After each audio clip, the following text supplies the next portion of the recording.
The MSP project is a math and science partnership sponsored by NCDPI. And for my group, it encapsulated what teachers needed for science. So it brought teachers to the table at the UNCP, our partners, to help teachers understand the foundation and the why behind the science projects that they were working on. So along the course of the year, we met 3 times during the school year, and during the summer, we had intensive study on content and how to make science kits. This was a project that lasted for 3 years, and at the very beginning of the project, teachers didn't quite get it. They wanted us to give them the information, tell me how to build a kit, tell me what goes in it.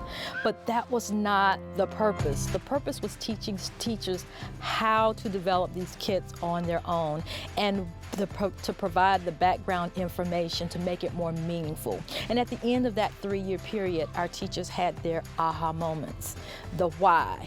Why am I doing this? And they were able to make those connections. Today what we're going to do is we're going to use some digital thermometers. In fact, today what we're going to be working on is going to be looking at transfer of heat, and one of the things we got were these digital thermometers that are going to make this to be a much simpler project to do and actually go through and test out. So.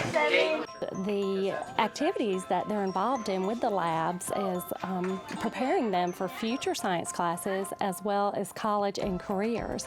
And it's enjoyable.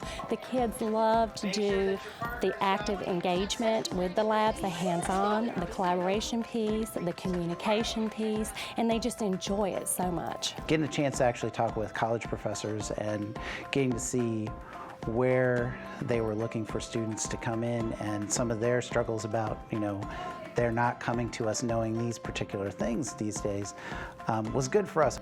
Even look at where in elementary we can start guiding them to get in those correct places for when they get to college. I'm changing up activities completely. I started going through this training, and one of the things that they mentioned in one of the first meetings was, it's going to be tough, but you have to kind of relinquish control of the classroom at some point in time and just let the students be students. So if you look at my classroom now, I'm in groups every single period. Communication, creativity, critical thinking, all of that has absolutely increased with our students. Who asked that question? We've implemented number talks. We give them an opportunity to explain their thinking, how did they solve a problem. It's really funny to hear them talk and you say, well yours is wrong because of this, and well mine's right because of this. And so it becomes almost like a competition. They're really starting to think outside the box and problem solve.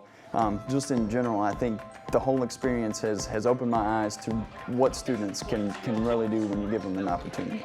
This leadership cadre has given me great strategies, given me great tools to impart on the students that, they not only use it in the classroom, but they can also take these strategies and use them outside of the classroom. I'm extremely proud of the fact that our district has sought out these grants because they see the value. The resources alone is valuable to the teacher.